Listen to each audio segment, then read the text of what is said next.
حضور کے بہت بڑے عاشق ہیں. ان کو قید کر لیا گیا، یہ قیدی ہو گئے. ایک دن کسی طریقے سے چھوٹ کر آ گئے، کسی طریقے سے انہوں نے اپنے آپ کو چھڑا لیا.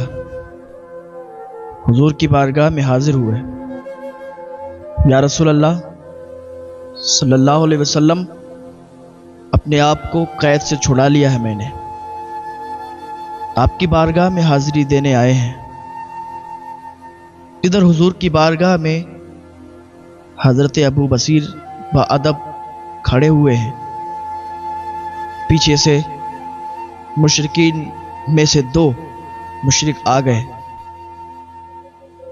حضور کی بارگاہ میں. کہنے لگے ہمارا تو یہ معاہدہ ہوا تھا، ہمارا تو یہ عہد ہوا تھا کہ ہمارے یہاں سے اگر کوئی مجرم آئیں گے آپ ان کو چھوڑ دیں گے، آپ ان کو پناہ نہیں دیں گے. لیکن ہمارے یہاں سے یہ مجرم بھاگ کر آیا ہے اور آپ ان کو رکھنا چاہتے ہیں. حضور نے حضرت ابو بصیر کو دیکھا. حضرت ابو بصیر کو دیکھنے کے بعد کہا، ابو بصیر تمہیں جانا ہوگا، تمہیں جانا ہوگا، یہ ہمارا معاہدہ تھا، لیکن تم صبر کرنا، اللہ پر بھروسہ رکھنا. صبر کرنا، ایک دن وہ بھی آئے گا کہ تم اپنے حق میں بہتری دیکھو گے. حضرت ابو بصیر نے کہا ٹھیک ہے یا رسول اللہ، جیسی آپ کی مرضی. حضور کی بات سن کر حضرت ابو بصیر نے یہ نہیں کہا یا رسول اللہ آپ کی بارگاہ میں تو بھاگ کر آئے تھے کہ آپ پناہ دیں گے، آپ کی بارگاہ میں اس لیے آئے تھے کہ آپ بچا لیں گے، آپ کا کلمہ پڑھا تھا، آپ کے دیوانے ہیں. یہ نہیں کہا کہ آپ کی بارگاہ میں آئے تھے اور آپ یہاں سے مجھے واپس کر رہے ہیں. یہ صحابی ہیں، حضور کا کلمہ پڑھ چکے ہیں، حضور کے دیوانے ہیں. حضور نے فرمایا کہ تمہیں جانا ہوگا ابو بصیر، جانا ہوگا. حضرت ابو بصیر نے کہا یا رسول اللہ صلی اللہ علیہ وسلم ٹھیک ہے، میں جانے کے لیے تیار ہوں. وہ جو 2 لوگ آئے تھے لینے، انہوں نے ابو بصیر کو پکڑ کر لے جانے لگے. وہ راستے میں جب ایک جگہ رکنے کے بعد دونوں کو کچھ بھوک لگی تو کھانے کے لیے اترے. ایک نے کہا میں ابھی آتا ہوں تھوڑا پیشاب کر کے، جب تک اس پر نظر رکھو.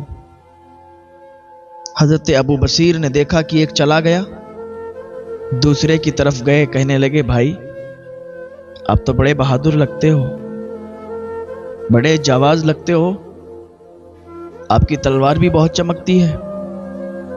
اس نے کہا ہاں میں بہت بہادر ہوں، آج تک کوئی جنگ ہارا نہیں ہوں، اور کہاں تلوار بھی بہت اعلیٰ ہے، اس تلوار نے میرا بہت ساتھ دیا. حضرت ابو بصیر نے کہا یہ تلوار مجھے دکھاؤ گے؟ کہا دیکھ سکتے ہو، بالکل دیکھو. اس نے ہاتھ میں تلوار دی، کہا دیکھو اسے، یہ تلوار لو، یہ وہی تلوار ہے کہ جس سے میں نے جنگیں جیتی ہیں، یہ وہی تلوار ہے جس سے میں نے اپنے دشمنوں کو ڈھیر کیا ہے. حضرت ابو بصیر نے کہا اچھا داؤ ذرا دکھاؤ مجھے. حضرت ابو بصیر نے تلوار کو ہاتھ میں لیا، اور جب تلوار ہاتھ میں آ گئی ایک ہی بار میں اس کے سر کو اس کے تن سے جدا کر دیا، اس کو جان سے مار دیا. اور جب دوسرے والے نے دور سے دیکھا کہ ہمارے ساتھی کو اس نے قتل کر دیا تو وہ وہاں سے بھاگنا شروع کر دیا. حضرت ابو بصیر وہاں سے دوڑتے ہوئے پھر حضور کی بارگاہ میں آئے. کہتے ہیں یا رسول اللہ صلی اللہ علیہ وسلم آپ فرما رہے تھے کہ تجھے جانا ہوگا، آپ کا یہ ان سے معاہدہ تھا، آپ نے عہد لیا تھا، لیکن یا رسول اللہ آپ تو اپنے وعدے پر کھڑے رہے. اتنے میں وہ جو بھاگا تھا جو دوسرا والا اس کا ساتھی تھا وہ بھی حضور کی بارگاہ میں آ گیا. کہنے لگا دیکھیے ہماری شرط کے مطابق، ہمارے عہد کے مطابق آپ ان کو نہیں رکھ سکتے، آپ ان کو بھیجیں ہمارے ساتھ. اور انہوں نے میرے ساتھی کا قتل کر دیا، انہوں نے میرے ساتھی کو مار دیا. حضور نے فرمایا کہ میں نے اپنا وعدہ پورا کیا، میں نے کہا تھا کہ میں اس کو نہیں رکھوں گا، میں نے تمہارے ساتھ بھیجا اور تم نہیں بچا پائے، وہ تم جانو، میں نے اپنا وعدہ پورا کر دیا. حضور نے فرمایا ابو بصیر تمہیں پھر جانا ہوگا، تم یہاں نہیں رہ سکتے، لیکن صبر کرو اللہ بہتری عطا فرمائے گا. صبر کرو، اللہ صبر کرنے والوں کے ساتھ ہے. ایک دن وہ بھی آئے گا کہ تم خوش ہوگے، تم یہاں نہیں رہ سکتے. حضرت ابو بصیر سمجھ گئے کہ حضور کیا اشارہ فرما رہے ہیں. حضور نے ارشاد فرمایا کہ تم مدینے نہیں رہ سکتے. ابو بصیر سمجھ گئے کہ حضور فرما رہے ہیں کہ تم مدینے نہیں رہ سکتے اور کہیں بھی جا کے رہ لو. حضرت ابو بصیر وہاں سے نکل گئے، وہ اس کے ساتھ جا رہے تھے، وہ جو لینے آیا تھا اس کے ساتھ ساتھ چل رہے تھے، لیکن حضرت ابو بصیر اس کے ساتھ ہی سے اور بھاگ گئے. اس نے روک نہیں پایا کیونکہ یہ اتنا طاقتور نہیں تھا. حضرت ابو بصیر کہاں گئے؟ نہ مکے گئے نہ مدینے گئے. حضرت ابو بصیر پہنچے مقام عیس میں، مکہ اور مدینہ کے درمیان. وہاں پر حضرت ابو بصیر رہنے لگے. ادھر ان کے اور ساتھی بھی قید ہو کے گئے تھے، ادھر مکے میں قید تھے. جب پتہ چلا تو ایک ایک کر کے اور وہاں قید سے بھاگتے آئے. مدینے میں یہ عہد تھا کہ مکے سے بھاگا ہوا مدینے میں نہیں جا سکتا، مدینے سے بھاگا ہوا مکے میں نہیں جا سکتا. تو مکہ اور مدینہ کے بیچ وہ رہنے لگے.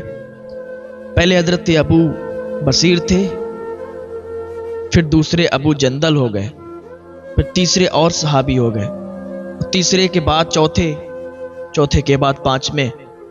اس طریقے سے حضور کے عاشق اس قید سے چھوٹ چھوٹ کر آتے تھے اور وہاں رہنے لگتے تھے، یہاں تک کہ 300 جب ہو گئے، پھر جب مشرکین کا قافلہ جاتا تو یہ حملہ بول دیتے.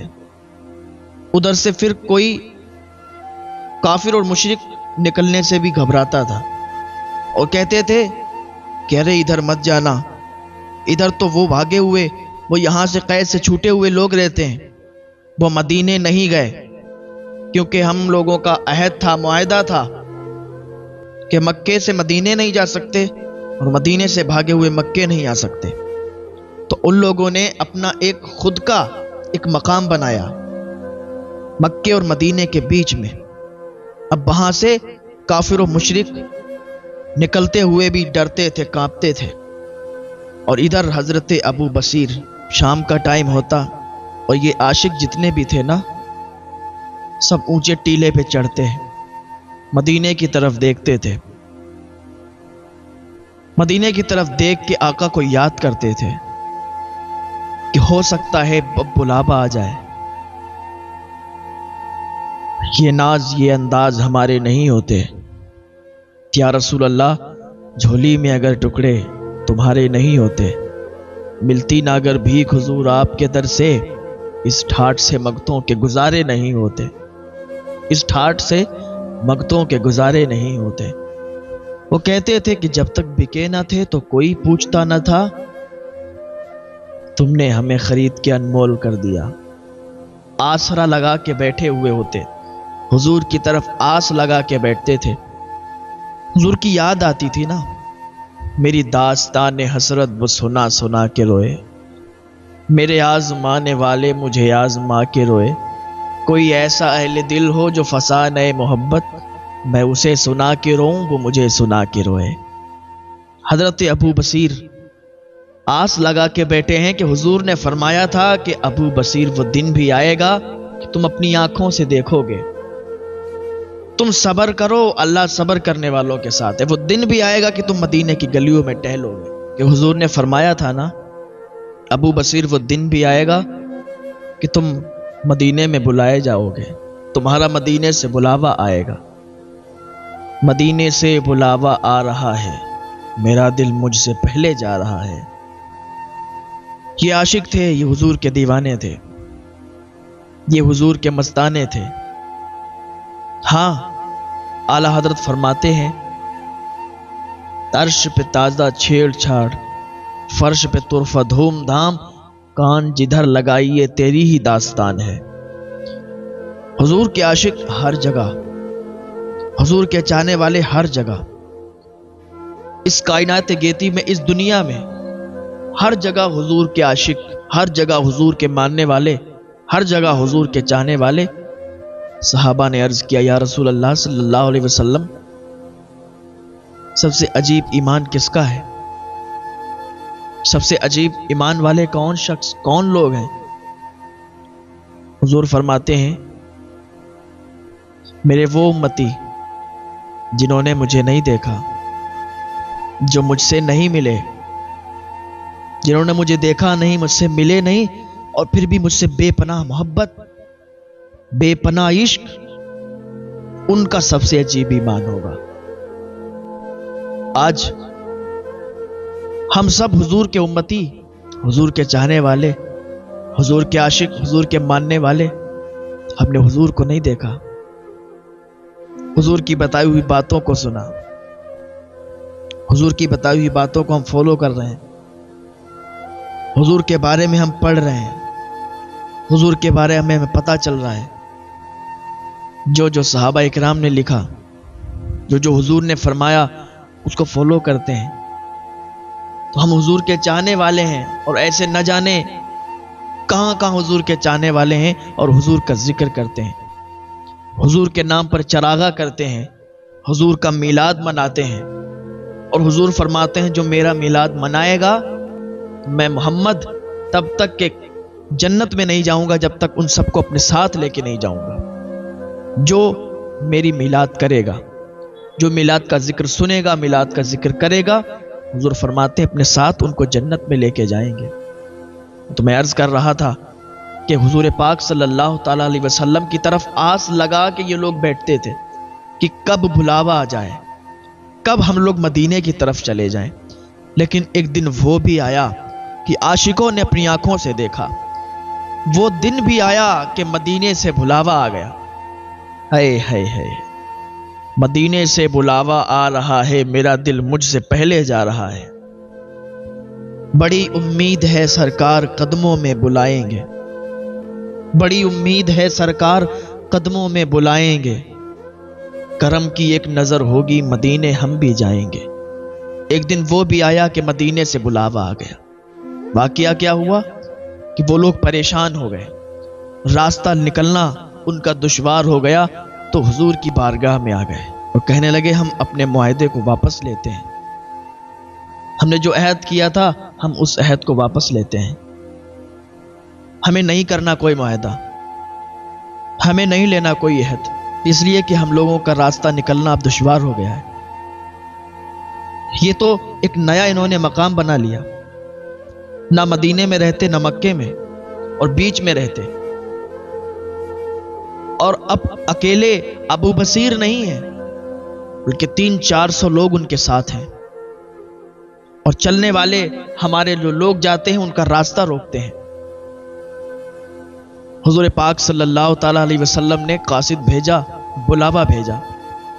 ادھر حضور نے فرمایا ٹھیک ہے، اگر تمہارا یہ کہنا ہے کہ عہد ہم واپس لیتے ہیں تو ٹھیک ہے، ہم اپنے عاشقوں کو اب بلا لیتے ہیں۔ ادھر ابو بصیر اور تمام عاشق رسول حضور کی طرف آس لگا کے بیٹھے ہیں، کب بلاوا آ جائے، کب ہم لوگ مدینے چلے جائیں۔ حضور کی یاد میں روتے بھی ہیں، حضور کی یاد بھی آتی ہے، دل تڑپتا ہے، دل مچلتا ہے مدینے کی یاد میں۔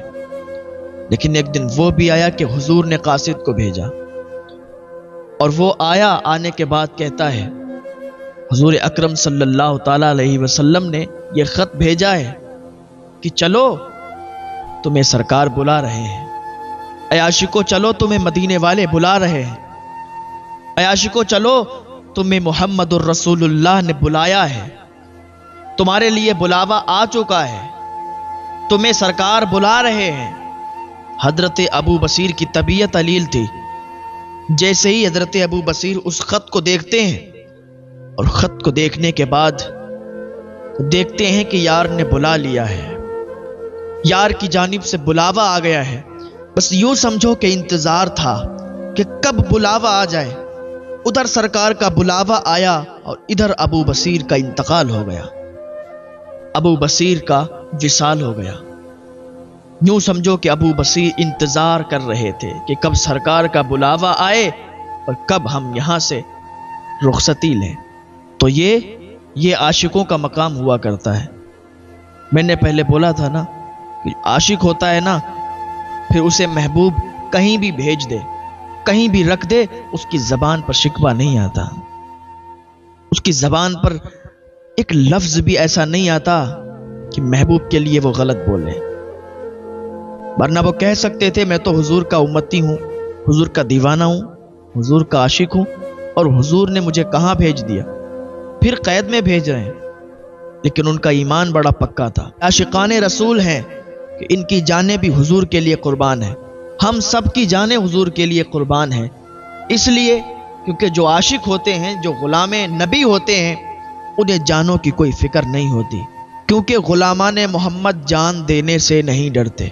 یہ سر کٹ جائے یا رہ جائے کوئی پرواہ نہیں کرتے، یہ سر کٹ جائے یا رہ جائے کوئی پرواہ نہیں کرتے۔ نہ جانے کتنے عاشق حضور کے ایسے ہیں جنہوں نے حضور کے لیے اپنی جانیں قربان کی۔ ارے ہاں، حضور کے نام پر لوگ اپنی جانوں کو نہیں دیکھتے تھے، لوگ اپنے مال کو نہیں دیکھتے تھے، اپنی اولاد کو نہیں دیکھتے تھے۔ بات جب حضور کی آ جاتی تھی تو اپنی جانوں کو قربان کر دیا کرتے تھے۔ آج بھی لوگ جب بات حضور کی آ جاتی ہے تو پھر جان نہیں دیکھتے، اپنی جانوں کو حضور پر نچھاور کر دیتے ہیں۔ اس نے یوسف پہ کٹی مصر میں انگشت زنا، سر کٹاتے ہیں تیرے نام پہ مردان عرب۔ وہاں انگلیاں کٹی تھیں اور وہ بھی عورتیں تھیں، لیکن یہاں حضور کے نام پر سر کٹتے ہیں، سر کٹاتے ہیں تیرے نام پہ مردان عرب۔ یہ حضور کی شان ہے۔ حضور اعلیٰ حضرت فرماتے ہیں سب سے اعلیٰ وہ والا ہمارا نبی، سب سے بالا وہ والا ہمارا نبی۔ کیا خبر کتنے تارے کھلے چھپ گئے، پر نہ ڈوبے نہ ڈوبا ہمارا نبی۔ ہاں بجھ گئیں جس کے آگے سبھی مشعلیں، شمع وہ لے کے آیا ہمارا نبی۔ مانگنے والے منگتوں کو یوں چاہیے، مانگنا اور کسی سے بھی کیوں چاہیے، کیونکہ کون دیتا ہے دینے کو منہ چاہیے، دینے والا ہے سچا ہمارا نبی۔ غمزدوں کو رضا مزدہ دیجے کہ ہے بے کسوں کا سہارا ہمارا نبی، بے کسوں